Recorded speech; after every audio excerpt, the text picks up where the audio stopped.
RSS की 3 दिन की प्रतिनिधि सभा की बैठक चल रही है और उसमें आज कुछ अपडेट आया है। इस बैठक से निकल करके मीटिंग का आज दूसरा दिन है और बैठक में आज बांग्लादेश में हिंदुओं पर हो रहे अत्याचार पर चर्चा हुई है। बांग्लादेश में हिंदुओं की लगातार घट रही आबादी पर चिंता जाहिर की गई है और ये कहा गया है कि बांग्लादेश में हिंदुओं पर हमले के पीछे सिर्फ पॉलिटिक्स नहीं है बल्कि धार्मिक कारण है। पार्टीशन हुआ तो हमने पार्टीशन में जमीन का पार्टीशन किया था, पॉपुलेशन का नहीं। और दोनों ने आश्वासन दिया था कि अपने अपने देश की माइनॉरिटीज का प्रोटेक्शन करेंगे। ये वो दोनों का आश्वासन है। नेहरू लियाकत पैक्ट 3 बार पैक्ट हुआ है, वो तीसरी बार में भी यही है। अनफॉर्चुनेट है कि पाकिस्तान बांग्लादेश जो बन गया बाद में, उन्होंने उसको ऊपर अपना ऑनर नहीं किया।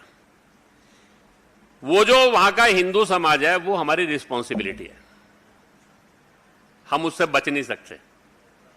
ये जो आज जिसको हम भारत कहते हैं, जिसका हम गर्व करते हैं, उस भारत को बनाने में जितना कंट्रीब्यूशन देश के इस हिस्से में रहने वाले हिंदू का, उतना वहां का भी है। वो वहां सुख से रहे, शांति से रहे, वहां उस समाज राष्ट्र जीवन की व्यवस्था में आज जो व्यवस्था है उसमें कंट्रीब्यूट करते हुए वो सोचे।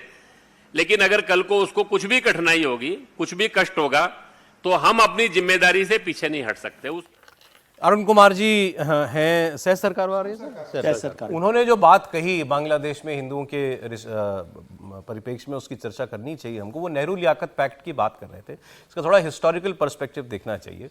जब ये बात हुई बंटवारे के वक्त की आबादी का पूरा ट्रांसफर कर दिया जाए, सारे मुसलमान पाकिस्तान में, वेस्ट पाकिस्तान या ईस्ट पाकिस्तान में चले जाएं और सारे हिंदू ये जो बीच में हम भारत में हैं, भारत में आ जाए, तो ये ट्रांसफर ऑफ पॉपुलेशन पूरी तरीके से नहीं हुआ था। और भारत तो इसके बिल्कुल पक्ष में नहीं था। गांधी जी भी इसके पक्ष में नहीं थे, नेहरू जी भी इसके पक्ष में नहीं थे, सरदार पटेल भी नहीं थे, सरदार पटेल भी नहीं थे। तो यहाँ अब बहुत करोड़ों में मुसलमान जो हैं यहाँ रह गए और बहुत सारे हिंदू पाकिस्तान में रह गए। उसके बाद दोनों देशों के मुख्यमंत्रियों के बीच में ये पैक्ट हुआ जिसको नेहरू लियाकत पैक्ट कहा जाता है। और उस पैक्ट में ये कहा गया कि भारत और पाकिस्तान के अंदर जो भी अल्पसंख्यक रह गए हैं वो वहां की सरकार की जिम्मेदारी है।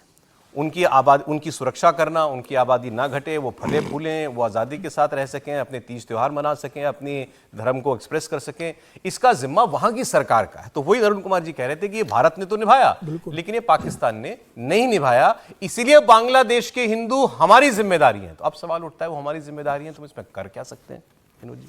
नहीं, बात अरुण कुमार जी की है तो सही है। देखिए, दुनिया में कहीं भी हिंदू हैं वो किस तरफ देखेंगे अगर उनके ऊपर कोई तकलीफ आती? भारत की तरफ ही देखेंगे, क्योंकि भारत हिंदू बहुल देश है। हिंदू राष्ट्र भले ना हो लेकिन हिंदू बहुल राष्ट्र तो है।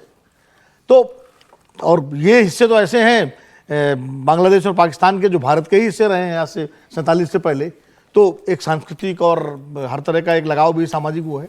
तो वो बात उनके अपनी सही है, लेकिन अब कैसे देखा जाए ये सरकार को तय करना पड़ेगा, क्योंकि एक दूसरे देश में आप सीधे तो हस्तक्षेप नहीं कर सकते।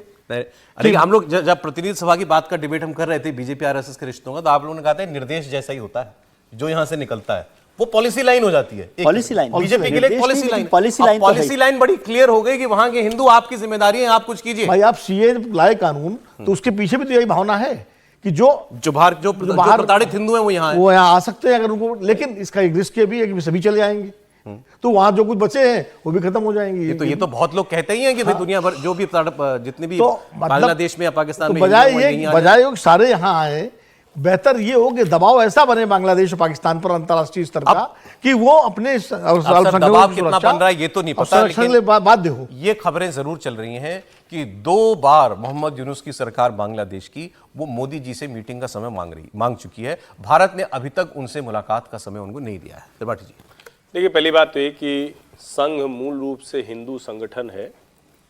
बीच बीच में कुछ लोग भ्रम की अवस्था में आ जाते हैं या भ्रम फैलाते हैं, उसको राष्ट्रीय स्वयंसेवक संघ ने फिर से स्पष्ट किया। राष्ट्रीय स्वयंसेवक संघ के सह सरकारवाह अरुण कुमार ये अखिल भारतीय प्रतिनिधि सभा के प्रस्ताव के बाद बोल रहे थे। बाकायदा ये प्रस्ताव पारित हुआ और उसमें चिन्हित किया गया है 1951 में 22% से अभी 7.95%। तो जो लोग कहते हैं कि नहीं मुसलमान बढ़ गया, हिंदू घट गया, ये भ्रम है। आपको अक्सर ऐसी डिबेट में, टीवी की डिबेट कहा जाए कहाँ घट गया, कहाँ घट गया, तो इसका एक सीधा उदाहरण है 22 से हम 8% से कम रह गए बांग्लादेश में। वहां यह भी कहा गया कि वहां का हिंदू समाज उसने प्रतिकार किया है, वो रजिस्ट करता है डेमोक्रेटिकली, किसी तरह के धरना प्रदर्शन के जरिए, और हमें वो जारी रखना है।